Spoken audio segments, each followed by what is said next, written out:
네, 오늘이 사흘째 연장전으로 접어들었습니다. 지금도 이 시각 청문회가 진행되고 있습니다. 어제는 또 피켓 신경전이었는데 네. 양손으로 이거 자료 들면은 원래 안 되는 건가요? 저도 잘 몰라서요. 제가 알기는 국회법에 그런 건 없다고 예. 제가 알고 있는데 아까 말씀하신 것처럼 신경전이 최고조인 것 같아요. 그리고 최민희 위원장이 아주 이진숙 후보자에 대해서 이진숙 내정자에 대해서 아주 상당히 그 감정이 개입돼 있는 것처럼 보여요. 지금 말씀하신 거 보니까. 그리고 손짓한 이리 오라고 그러잖아요. 나하고 싸우려 하면 안 된다. 이게 뭐 글쎄요, 그 있는 그대로 말은 맞는 말이지. 뭐 위원장하고 싸울 이유가 없죠. 그럼에도 불구하고 보는 사람들 입장에서는 그 상임위원장인데 상임위원장이 아무리 민주당 소속이라 하더라도 특정 후보에 대해서 너무 감정이 있는 것처럼 보이는 거는 그건 좀 자제할 필요가 있을 것 같고 이진숙 후보자도 거기 지지 않는 것 같아요. 역시 후보자니까 좀 국회 청문회 아닙니까? 민주당이 다수라 하더라도 조금 다소곳한 태도도 필요하다. 양자가 다 비판받아 마땅한 점들이 있다라고 보여집니다. 일단. 일단은 위원장이 그 양손에 드니까 좀 놀랐다고 이제 표현을 하면서 항의를 했는데 내가 그래도 놀라고 이게 이례적이니까 사과 좀 해라 했더니 이진숙 후보자도 지지 않았어요. 사과를 해야 되는 규정을 얘기하라 이렇게 반박을 한 거거든요. 저것은 법률적인 문제가 아니라 정치적인 문제죠. 규정상 저렇게 해서는 안 된다는 것도 없고 다만 이제 일종의 기싸움이죠. 결국은 뭐 이제 그 칼자루를 위원장이 쥐고 있으니까 결국 그 칼자루라는 게 오늘 드러났잖아요. 청문회를 하루 더 할 수 있다. 그러니까 맨 첫날 인사하는 거 여부할 때 귓속말로 위원장하고 싸우려 들면 안 된다라고 1차 기싸움을 했지 않습니까? 자, 그것은 싸우려 들고 예를 들자면 진행에 협조하지 않고 한마디로 고분고분하지 않고 여러 가지 분위기를 긴장시키면 청문회 하루를 더해서 굉장히 곤혹스러운 입장으로 할 수 있다. 그리고 종래는 제가 판단할 때는 3일 동안 청문회를 해서 법카 문제를 포함을 해서 후보자를 완전히 코너에 몰고 그리고 여러 가지 문제를 세상에 다 드러내놓고 윤석열 대통령이 임명을 강행하면 즉시 탄핵소추안을 발의할 여러 가지 준비와 태세의 일환 아니겠는가. 그래서 기싸움은 이제 시작이라고 봅니다. 자료를 뭐 앞으로는 한 손만 이렇게 들겠다. 이진숙 후보자가 이렇게 얘기를 하면서 뭐 어느 정도 이제 정리는 된 것 같은데 근데 중요한 건 그건 아니고 신경전이 워낙에 거세지다 보니까 이례적인 연장전 사흘째 청문회 돌입했거든요. 이거 상당히 이례적인 거죠? 제가 알기에는 국무총리나 대법원장이 아니고 사흘간 기억이 별로 없어요. 대법원장이나 국무총리는 당연히 이틀 청문회가 그것도 이틀도 새벽까지 했잖아요. 새벽까지 하고 그러는 건데 이게 제가 국회법에 보면 인사청문회법에 따르면 3일 이상은 할 수 없어요. 3일까지가 최대입니다. 그러니까 뭐 더 이상은 못 하는 건데 이게 장관급이잖아요. 방송통신위원장이. 장관급 인사청문회를 사흘 한 거는 사실 유례가 없는 거거든요. 할 수 있어요. 할 수 있으니까 하긴 하는 건데 그만큼 이제 방송통신위원장을 둘러싸고 여야가 상당히 이제 예민한 거죠. 뭐 이따 말씀을 나누겠습니다만 이게 이제 방송통신위원장이 이제 그 각 공영방송들 이사 선임하고 이런 것과 관련되는 거 아니겠어요? 특히 이제 MBC 대전 MBC 사장 출신이고 이진숙 후보자가 MBC를 둘러싸고 상당히 지금 신경전을 하는 것 같아요. 그래서 야당에서는 MBC 사장은 자신들의 그 친정부 성향이 되면 안 된다. 그게 확고한 거라고 봅니다. 그게 연장이 지금 이렇게 방통위원장 후보자의 인사청문회가 사흘까지 간 그 원인이 아닌가 이렇게 보여집니다. 여야 모두 물러설 수 없는 기싸움이다 이렇게 얘기를 해주셨는데 그러다 보니까 청문회가 지금 하루가 더 연장이 돼서 사흘째 이어지고 있는 상황이고요.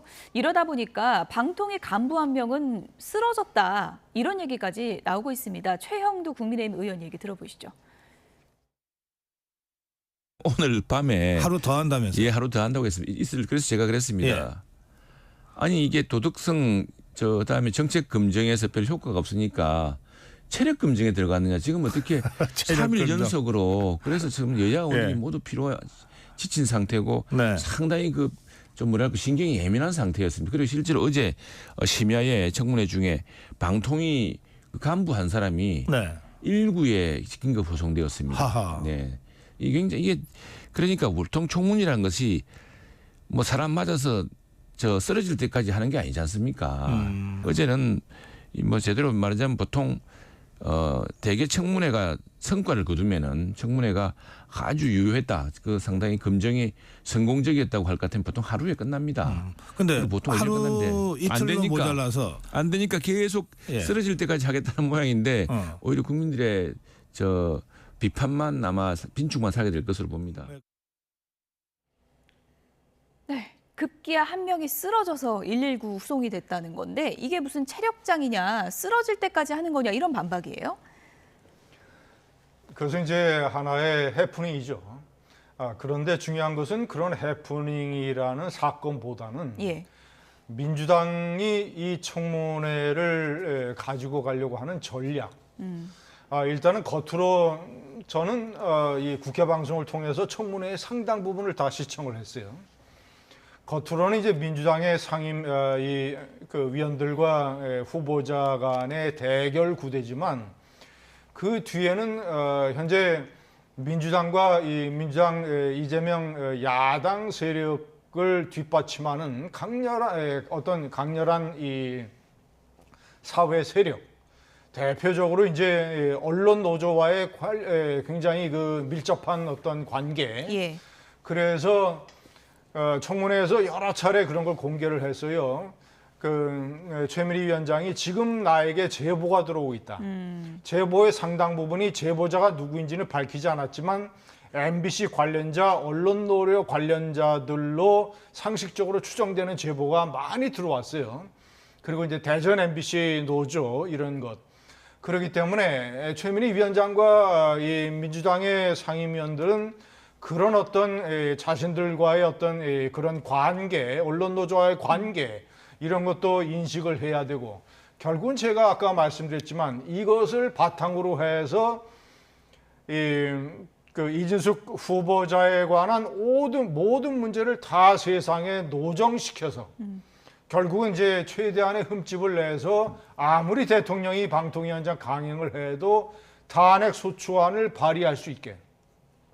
탄핵 소추안은 원래 발의를 하는 요건이 이준석 후보자가 방통위원장이 된 다음에 방통위원장의 업무에서 헌법이나 법률 위반이 있을 때 발의할 수 있는 건데 예. 그러려면 시간이 상당히 많이 걸리잖아요. 그러니까 어떤 탄핵 소추안 발의를 위한 정치적인 환경 조성을 위해서 후보 자격 문제를 거론하겠다는 그렇죠. 건가요? 집중적으로. 그래서 예. 청문회도 이틀에서 3일로 연장을 하고 체력 검정으로 들어가고 해서 이제 여러 가지 해프닝이 벌어지고 있는 것이죠. 예. 간부가 쓰러질 정도로 길게 해야 하는 그 청문회 속에서 후보 자격 문제를 집중적으로 송곳처럼 검증하겠다는 게 민주당이 벼르고 있던 건데 결정적인 게 좀 나왔다고 보세요? 아니, 대개 이제 청문회를 통해서 사퇴하는 경우 이제 언론에서 집중적으로 이제 보도를 해가지고 도저히 이건 뭐 사퇴를 안 하면 못 견디겠다 하면 되게 사퇴하는 경우가 있어요. 과거에도 많이 있었어요. 과거에도 있었는데 대개 이제 그런 게 도덕성 검증이잖아요. 뭐 불법 투기라든지 변호사 출신들은 수임료가 너무 많다든지 말이죠. 뭐 위장 전입이라든지 투기 의혹 이런 건데 그런 얘기는 없어요, 별로. 지금 나오는 얘기는 이제 불법적으로 법인카드를 유용했다라는 거 그거가 많이 나오고 있는데 그거 말고는 제가 말씀드린 그런 과거에 몇 개 7대 그 항목들이 있잖아요. 거기에 해당되는 게 별로 없어 보입니다. 그러니까 아무튼 지금 말씀하신 것처럼 이진숙 위원장 후보자에 대해서는 야당이 절대로 안 된다. 라는 방침이 확고해요, 일단. 확고하고 또 이진숙 내정자가 좀 이미지가 강성 이미지인 건 사실이죠. 그런 이미지가 있었습니다만 지금 청문회 진행되는 걸 보니까 뭐 그런 것과 관계없이 뭐 과거의 이념적인 편향성 같은 건 얘기할 수 있어요. 근데 그렇다고 사흘씩까지는 않거든요. 되게 하루하고 이제 많은 건데 그런 점에서 이 방통위원장을 둘러싸고 아마 방통위원장이 임명돼도 말이죠.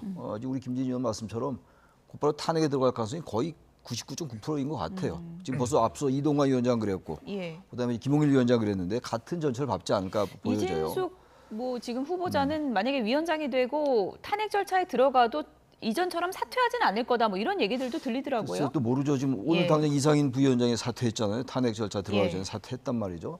그러니까 지금 일단 탄핵에 들어가면 직무가 정지되기 때문에 그 이사 선임 절차 진행이 될 수가 없어요. 그렇기 때문에 이제 그 저변에 이런 논리가 있는 거거든요. 지금 그래서 이상인 부위원장도 오늘 탄핵 전에 사퇴를 한 거고 지금 아마 제가 볼 때는 이진숙 위원장도 만약 임명되더라도 탄핵 절차 들어가면 사퇴할 가능성을 전혀 배제할 수는 없을 것 같아요. 예. 현재 입장 그렇다 하더라고요. 말씀하신 것처럼 이상인 부위원장이 이제 오늘 사퇴를 했기 때문에 뭐 직무대행에 대한 탄핵 절차에 들어간 상황에서 이제 사퇴를 결정한 건데 한 달 사이 지금 방통위가 두 번째 사퇴라서 거의 뭐 초토화됐다 이렇게 얘기할 수도 있을 것 같아요. 이상인 부위원장, 이상인 상임위원에 대한 탄핵 소추는 법률적으로 논란의 소지가 대단히 많습니다. 그러니까 그 탄핵은 헌법에 정확하게 규정이 돼 있잖아요. 뭐 대통령, 국무총리, 국무위원, 뭐 기타 등등 판사, 헌법재판관 그리고 기타 법률이 정한 공무원 이렇게 돼 있어요. 예. 그러면 그 조항에 따르면 방통위 상임위원도 법률이 정한 공무원이니까 탄핵 대상은 되지만 문제는 민주당에서 내세우는 이유가 방통위 상임위원으로서 뭐 헌법이나 법률을 위반한 게 아니라 예.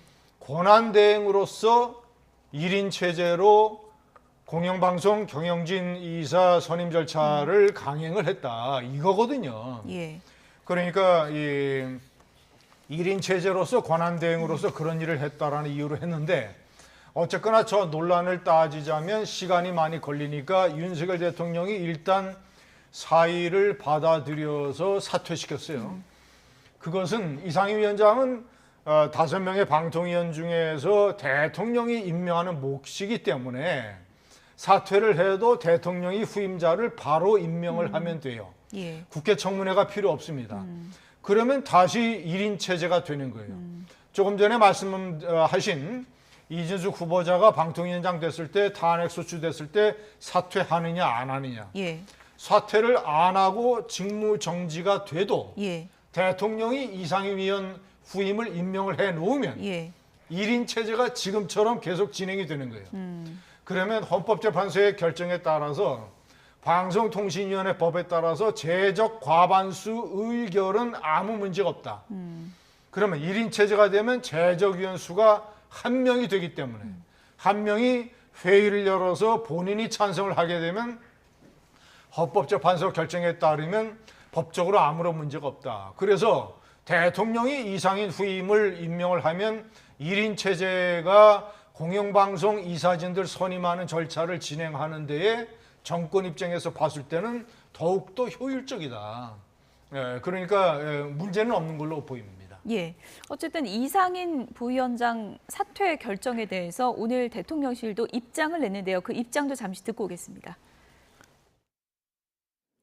윤석열 대통령은 오늘 이상인 방송통신위원회 부위원장의 사임을 제가했습니다.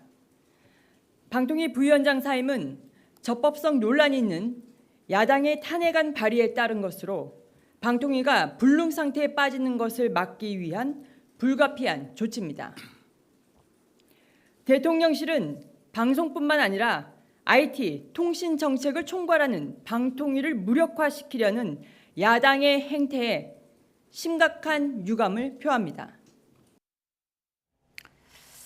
탄핵을 계속 하려고 하니까 방통위 굴러가려면 어쩔 수 없다. 이건 고육지책이다. 뭐 이런 입장일까요? 일단 순전히 예. 법률적으로 보면 그런 거죠. 만약에 탄핵을 해서 직무가 정지되면은 임명할 수가 없잖아요. 예. 근데 이제 일단 사퇴를 시켰기 때문에 대통령 몫이라서 임명하면 돼요. 그래서 방통위는 굴러가는 건데 지금 어쨌든 이 방송통신위원회 운영을 둘러싸고 2인 체제다, 1인 체제다 이런 얘기를 하잖아요. 어쨌든 파행입니다. 파행이고 이게 뭐 법률적으로 정확하게 아주 법리적으로만 따지면 불법이 아닐 수가 있겠습니다만 방송통신위원회는 합의제로 가는 거예요. 근데 지금 2인 체제, 1인 체제 자체가 이건 편법입니다.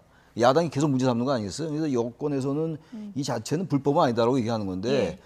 어떻게 완전히 지금 무슨 재판하는 것도 아니고 그렇게만 따질 수 없는 거 아니겠어요? 방송통신위원회 합의제의 취지라는 게 있는 거라서 여당도 이걸 어떻게든 정상화시킬 생각 좀 해야 돼요. 여권에서도. 예. 근데 이걸 계속 이런 체제로 이제 몰고 간다는 말이죠. 야당은 계속 탄핵 명분이 계속 생기는 거고 계속 도돌이표가 되는 거 아닙니까? 탄핵하고 그다음에 탄핵 발의하면 바로 사퇴하고 이 뭐 한계가 물론 있겠습니다만 이 자체가 누가 봐도 이건 여야 다 문제가 있다. 이건 뭐 양비론이 아니라 예. 야당도 그렇다고 계속 탄핵부터 정해놓고 이렇게 하는 것도 이건 야당의 그 올바른 태도는 아닌 것 같아요. 의석을 예. 많이 가진 정당으로서. 그래서 여권도 그런 속내 서로 알고 있으니까 같은 식의 전략을 계속 구사하는 거 아니겠어요? 그래서 이게 지금 방송 이 통신법을 둘러싸 뭐 방송사법도 지금 같은 맥락인데 예. 이게 정권이 바뀔 때마다 방송 이른바 공영방송을 장악하기 위한 그 정권들의 그 노력, 야당 거기 반대. 그러니까 입장이 바뀌면 똑같아져요. 지난번에 야당도 문재인 정권 그 전에 이래서 안 된다고 하다 문재인 정권 들어선 다음에 또 입장이 바뀌고 그런 적이 있었단 말이죠. 그래서 이거는 제도적으로 어떻게 좀 뭔가를 이걸 규정을 해놔야지 정권이 바뀔 때마다 이런 문제 또 생길 거라고요. 예. 대통령 지명목 한 명으로 굴러갈 수 있다고는 해도 말씀하신 것처럼 합의의 취지가 이게 무색해지면은 민주당은 계속 탄핵 카드를 꺼낼 수밖에 없는데 이게 근본적인 해결이 필요하다는 지적은 어떻게 보세요? 방송통신위원회는 합의제가 아닙니다. 표결제예요. 방송통신위 법에 다 나와 있어요. 제적위원 과반수 출석에 과반수 찬성으로 한다. 표결제입니다. 최민희 상임위원장이 방송위원일 때에도 표결제로 방송통신위원회가 굴러갔어요. 아니 여야가 국회가 표결제잖아요. 과반수로 해서 현재 다 탄핵과 특검 밀어붙이는 게 전부 다 표결제로 하는 거잖아요. 기구와 모든 기관과 위원회와 나라가 돌아가는 국회는 전부 다 표결제예요. 그러면 2명이 제적위원이면 2명이 표결을 해서 2명이 찬성을 하면 되는 겁니다. 지난번 5월 달에 KBS 방송 수신료를 분리하는 것, 그것도 헌법재판소에서 문제가 없다고 한 것이 3명 중에서 2명이 찬성을 해서 그렇게 된 것이다. 그리고 현재 방통위원회가 5명을 채우지 못하는 것은 대통령이 야당에게 끊임없이 빨리 추천을 해라 말이야. 방통위 상임위원. 지금 야당이 그동안 추천을 안 했잖아요. 이 인원수를 채우지 못한 것도 야당 책임이고 그런 상황에서 법에 따라서 의결을 한 것은 아무런 문제가 없다. 반론을 짧게 듣겠습니다. 법률적으로 문제가 없어요. 합의제라는 게 제가 말씀드린 합의제는 5명이 다 찬성해야 된다는 의미가 아니고 어떤 회의를 거쳐서 거기서 서로 토론 끝에 표결을 하는 거예요. 그런 의미에서 합의제라고 말씀드린 거니까 완전히 5명이 다 합의해야 된다는 의미는 아니었고 일리가 있는 말씀인 것 같긴 한데 문제는 어쨌든 방송통신위원회가 지금 파인 것만은 분명하잖아요. 2명이 해가지고 2명이 표결돼서 찬성하니까 된다 이런 논리인데 그렇다면 지금 여권은 말이죠. 야당의 지금 입법 독주를 비판할 아무런 명분이 없어져요. 그것도 표결제 아닙니까? 야당은 표결로 하는 거예요. 그래서 그런 부분들을 서로 상대를 좀 인정해야죠. 그렇게 각자의 입장에서만 여기서는 또 다수결이 안 된다고 그랬다 다른 데서는 다수결이 된다고 얘기해요. 이런 상황 아니겠어요? 예. 어쨌든 이 방송법 문제로 지금 국회도 초토화가 된 그런 상황에서 어제는 최상병 특검법 재표결이 있었죠. 다음 주제요 보여주시죠.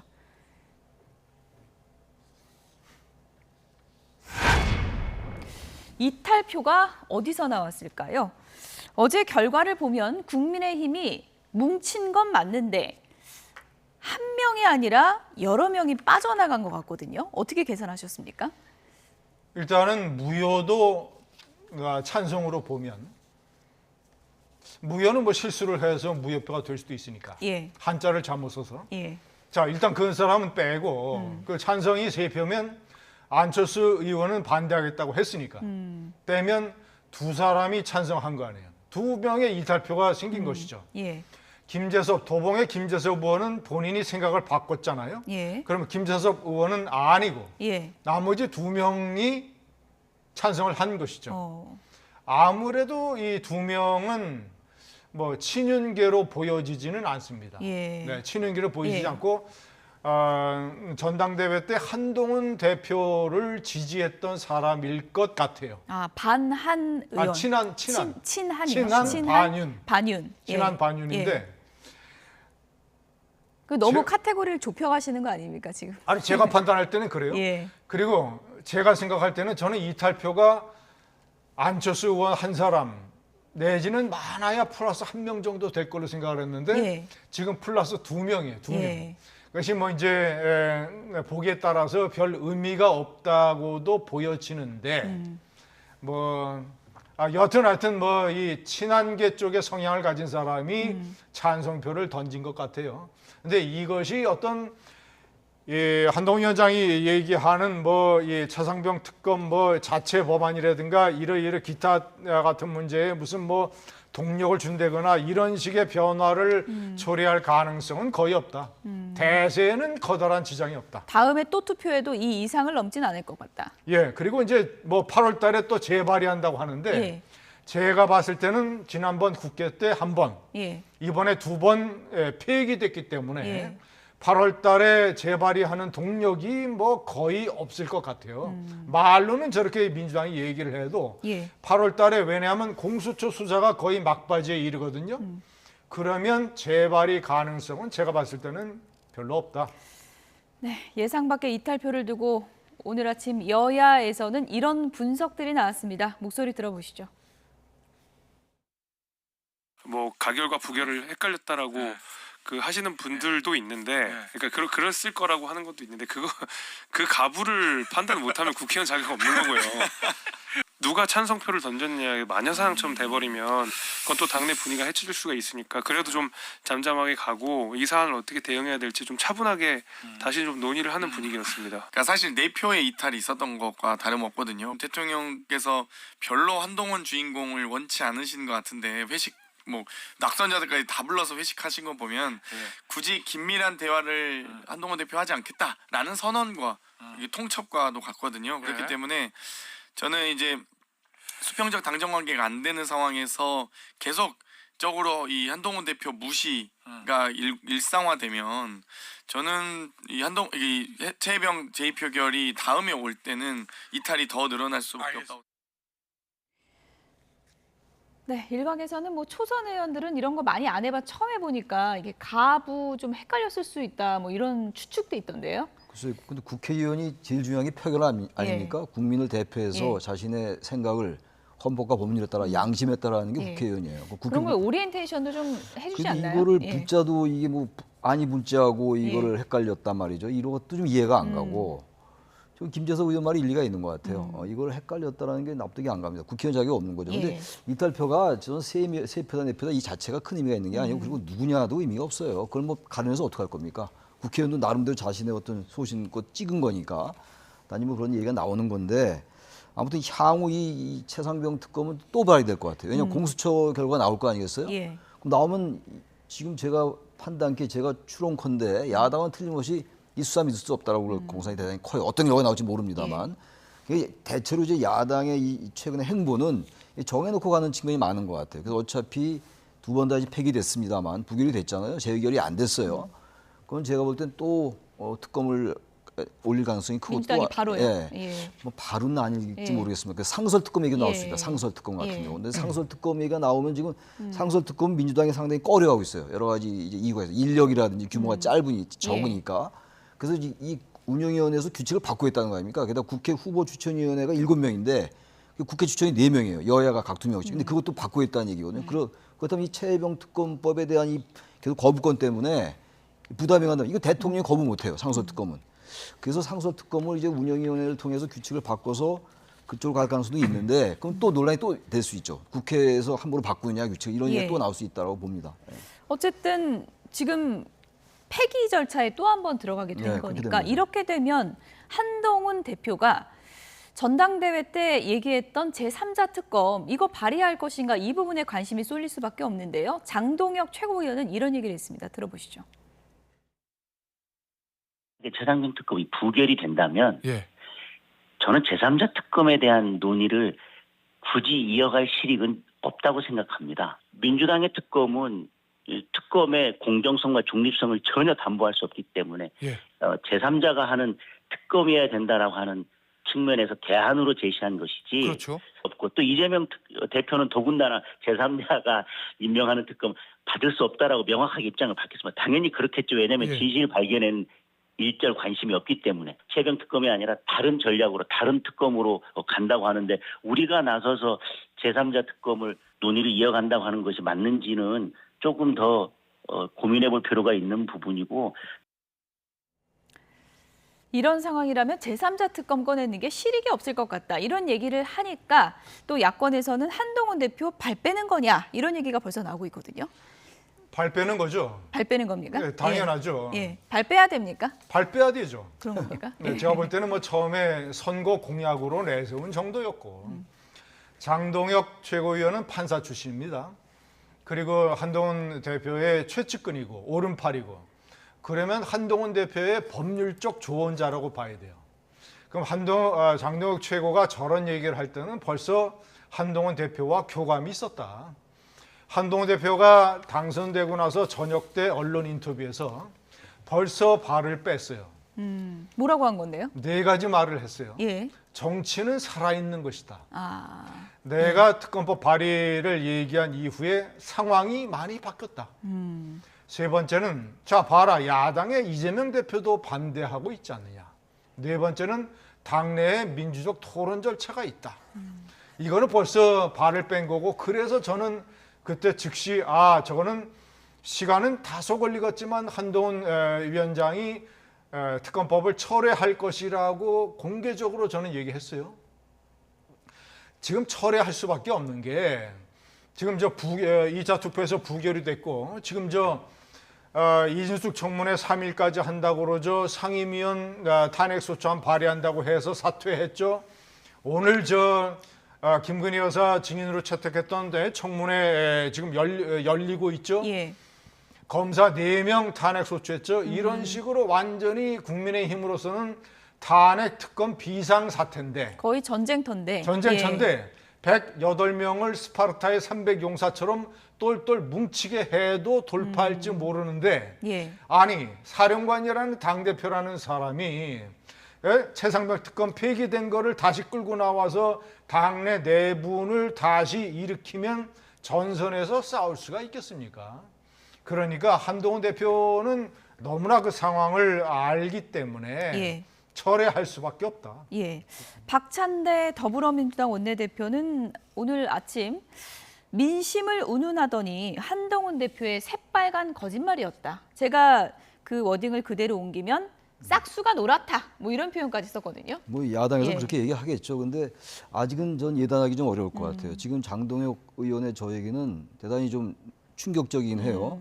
지금 대표가 된 지 며칠 안 됐잖아요. 23일 날 끝났는데 오늘 이제 며칠 안 26일인데 아직 잉크가 마르지 잉크도 안 않았는데. 마르는데 예. 대표 사인한 거 잉크도 안 마르는데 논의가 실익이 없다 그러면 아무리 공약이라는 게 꼭 지켜지지 않는 것도 있다 하더라도 예. 그리고 특히 이제 이 제3자 특검 이 얘기는 다른 공약과 달라서 이게 배신자 프레임을 그렇게 고생할 때 얘기한 거란 말이죠.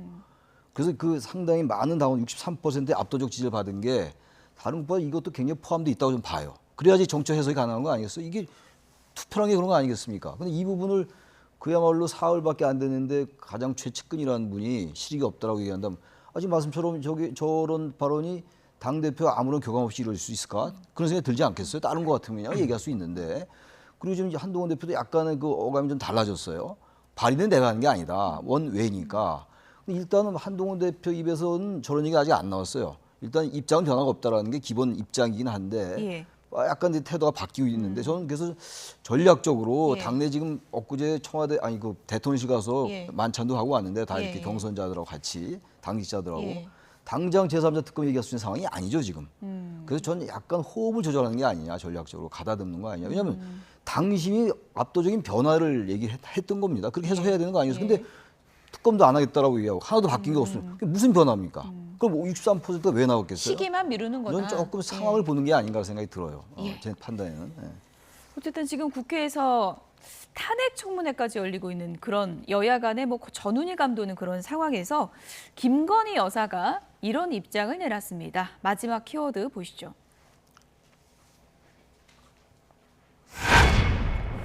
심력 끼쳐 죄송합니다. 김건희 여사가 명품백 논란과 관련해서 입장을 밝혔습니다. 법률 대리인을 통해서 밝혔는데요. 얘기를 잠깐 듣고 오시죠. 저희는 정말 수사에 협조를 하고 그다음에 처벌 규정도 없는 사건에서 영부인이 직접 대면 조사까지 받았는데 특혜라고 하는 거는 저는 도저히 저 입장에서는 납득할 수 없습니다. 권사님들에게도 이런 자리에서 뵙게 돼서 송구스럽다. 또 그다음에 심려를 끼쳐드려서 국민들에게 죄송하다라고 말씀을 드리고 성실히 조사에 임했습니다. 심려를 끼쳐드려서 국민에게 죄송하다. 김건희 여사가 직접 한 얘기는 아니지만 법률 대리인을 통해서 입장을 밝힌 건데 명품백 의혹 수사와 관련해서 입장을 직접 밝힌 거는 처음인 것 같습니다. 그렇죠. 그런데 저는 대통령과 김건희 여사가 정무적인 판단을 자꾸 그르치고 있는 것 같습니다. 깨끗하게 정리를 해서 끝낼 수 있는 문제를 아니 경호처 관련 시설에서 조사를 받나 검찰청사에 나가서 비공개로 조사를 받나 무슨 차이가 그렇게 대단합니까? 검찰에 나가서 떳떳하게 그것도 이제 주말에 토요일이었으니까 비공개 소환이 공보 규칙이니까 비공개로 검찰에 가서 소환 조사를 받고 그리고 이 소환 조사를 받은 다음에 돌아와서 입장문을 발표하는 겁니다.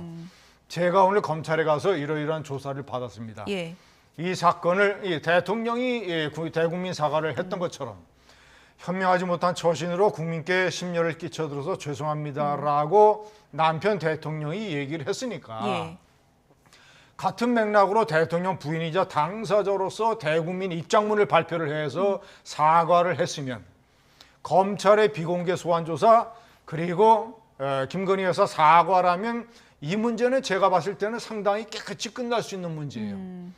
그런데 왜 검찰 말고 경호처 시설에 가서 얘기를 해서 불씨를 또 살리고 왜 국민에게 해야 할 사과를 왜 검사 앞에서 이거를 무슨 뭐 제3자 변호인을 통해서 사과를 해서 사과의 효과나 진정성을 왜 스스로 감소시킵니까?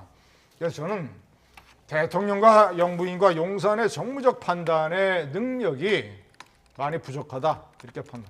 네, 뭔가 좀 결정에 아쉬움이 많다라는 건데 이제 박지원이 이제 본인은 왜 손이 없냐, 왜 말을 못하냐, 왜 이거를 법률 대리인을 통해 사과하냐 이렇게 또 이제 반박을 했더라고요. 이해가 안 가죠. 왜냐하면 이거는 사과가 아니에요. 검사한테 사과한 거 아닙니까? 검사한테. 대국민 사과라고 볼 수가 없죠. 이게 말 자체가 대국민 사과라고 하면 안 돼요.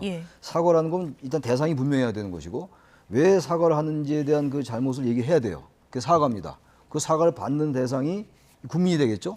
국민 일반이 의미가 있는 진정성 있는 사과로 받아들여져야 돼요. 그게 사과의 의미입니다. 근데 지금 전혀 그렇지 않아요. 앞서 잘 지적하신 것처럼 지금 검사 수사를 받는 상황, 조사를 받는 상황 속에서 대리인 통해 가지고 변호사 통해 저것도 유튜브에서 저것도 매일신문 유튜브 유튜브가 나쁘다는 건 전혀 아니고 저렇게 얘기하는 게 저걸 누가 사과로 받아들이겠어요. 오히려 안 하면 못해요. 이렇게 사과 자꾸 이러니까 야당에게 자꾸 특검의 명분만 자꾸만 높인다라고 생각이 들어서 아주 이건 현명치 못한 처신이 아니었을까 이런 생각이 들어요. 박지원 의원이 뭐 입이 없냐 발이 없냐 이렇게 반박을 하기도 했는데 앞서서 이제 이런 결정 일련의 결정들이 참 아쉬운 점이 많다라고 하셨잖아요. 때문에 이 논란이 뭐 특혜 조사다 이런 논란도 계속되고 있는 상황이어서 추후에 뭔가 이 논란을 깔끔하게 마무리하려면 김건희 여사 측에서 어떤 결정을 하면 좋다고 보십니까? 본인이 총선 선거 때 한동훈 위원장에게 문자를 보낸 게 전부 국민에게 다 공개됐잖아요. 그때 분명하게 얘기했잖아요. 이 문제에 관해서 해결을 볼 수 있다면 사과를 1000번이건 10,000번이건 하겠다. 사과보다도 더한 것을 할 수 있겠다. 본인이 문자에서 그렇게 천명을 해놓고 국민들이 이미 그 문자를 봤는데 그런데 저런 식으로 기형적인 약식 사과를 하면 국민이 저거를 받아들이겠습니까? 직접 나와서 사과하는 게 좋겠다. 직접이든 아니면 대국민 사과문을 발표를 하든 해서 아주 깨끗하게 좀 당당하게 사과도 좀 당당하게 이렇게 해야지. 정무적 판단이 너무 부족한 게 저렇게 얘기를 하면 야당은 자꾸 김건희 특검법 이런 얘기를 계속 할 겁니다. 왜 그런 빌미를 제공을 하느냐. 정말이죠. 저 대통령실에 정무수석을 교체하든가 아니면 뭐 하여튼 무슨 정무적 판단에 무슨 일신책을 마련하든가 해야 됩니다.